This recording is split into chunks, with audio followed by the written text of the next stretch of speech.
امام جعفر صادق علیہ السلام رضی اللہ تعالیٰ عنہ رحمت اللہ علیہ. سب سے پہلے میننگ پہ گفتگو ہو جائے. جعفر آپ کا نام ہے اور جعفر کا معنی ہوتا ہے نالا, ندی, بہت دودھ دینے والی اونٹنی.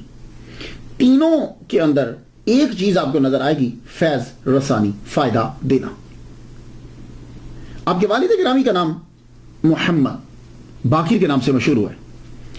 آپ کے نام کے ساتھ الصادق لگتا ہے. یہ صادق کیوں لگتا ہے؟ صادق اسم فاعل کا صیغہ ہے.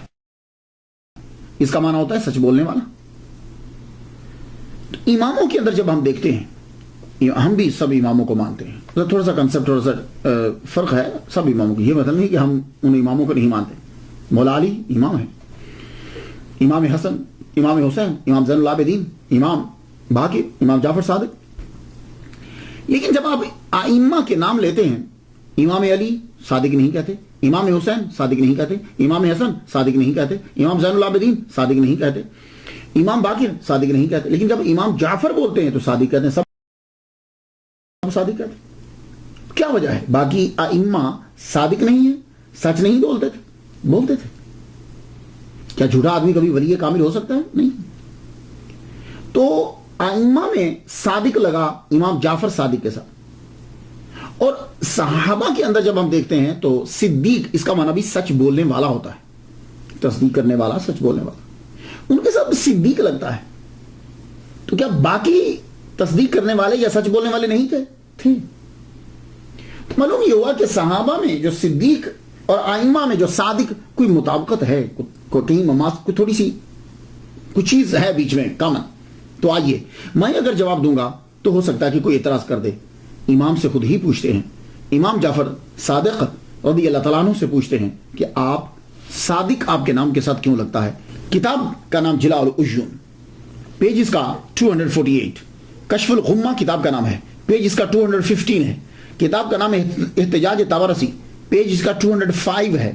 اور صافی شرح اصول کافی اہل تشیع کی بڑی معتبر کتاب ہے, جیسے اہل سنہ کے اندر بخاری شریف ہوتی ہے. صفحہ اس کا 214.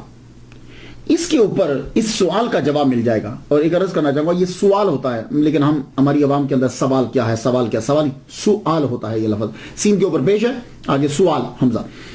لیکن میں غلطی نہیں کہنا بتا رہا ہوں, عوام میں تو ظاہر ہے میں بھی سوال بول جاتا ہوں. تو سوال جو ہے اس کا جواب اس کے اوپر مل جائے گا کہ امام جعفر رضی اللہ تعالیٰ عنہ کے ساتھ صادق کیوں لگتا ہے.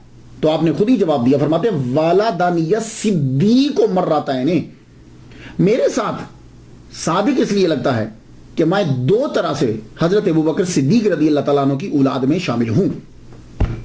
اللہ اکبر جل شانہ. کتابیں میں نے آپ کو بتا دی, احتجاج طبرسی, کشف الغمہ آپ کو میں نے بتایا, اور جلاء العیون میں نے آپ کو بتائی, صافی شرح اصول کافی, شرح اصول کافی میں نے آپ کو بتا دی. ان کتب کے اندر اہل تشیع کی کتابیں. آپ فرماتے ہیں کہ میں ابوبکر صدیق رضی اللہ تعالیٰ عنہ کی اولاد میں شامل ہوں. تو اب کس طرح امام جعفر جو ہیں ان کی اولاد میں دو طرح سے شامل ہیں؟ ان کی والدہ کا نام ام فروہ ہے. تو اکثر جب آپ چھوٹی کتابیں پڑھیں گے, یہ جو وائزوں کی کتابیں ہیں یا عام کتاب, اس کے اندر وہ جو واؤ ہے نا وہ کچھ ایسی لکھی ہے کہ دال لگتی ہے. میں بھی ایک دفعہ شروع میں جب میں نے پڑھا تو میں بھی اس کو فردہ ہی پڑھ گیا, تو وہ واؤ کلیئر کر کے نہیں لکھی ہوئی. تو یہ یاد رکھیے گا, آپ کی والدہ محترمہ کا نام ام فروہ ہے, واہ ہے ام فروہ. تو ام فروہ جو ہیں یہ بیٹی ہیں حضرت آسما جو ہیں وہ بیٹی ہیں عبد الرحمن کی. عبد الرحمن جو ہیں وہ بیٹے ہیں حضرت ابوبکر صدیق رضی اللہ تعالیٰ عنہ. ام فروہ کے ابا کا نام قاسم بیٹے محمد کے, محمد بیٹے حضرت ابوبکر صدیق رضی اللہ تعالیٰ عنہ کی. تو گویا کہ حضرت قاسم اور حضرت آسما کزنز آپس میں, دونوں کی شادی ہوئی, اور دونوں کے جو باپ ہیں وہ آپس میں بھائی ہیں, عبد الرحمن اور محمد دونوں بھائی ہیں. اس طریقے سے حضرت ام فروہ حضرت ابوبکر صدیق رضی اللہ تعالیٰ عنہ کی پڑپوتی ہی ہے. اب آپ سمجھ گئے کہ دو طرح سے کیسے داخل ہیں. تو اب یہ بھی سمجھ میں آ گیا ہوگا کہ آپ کے ساتھ صادق ہیں ہوئے.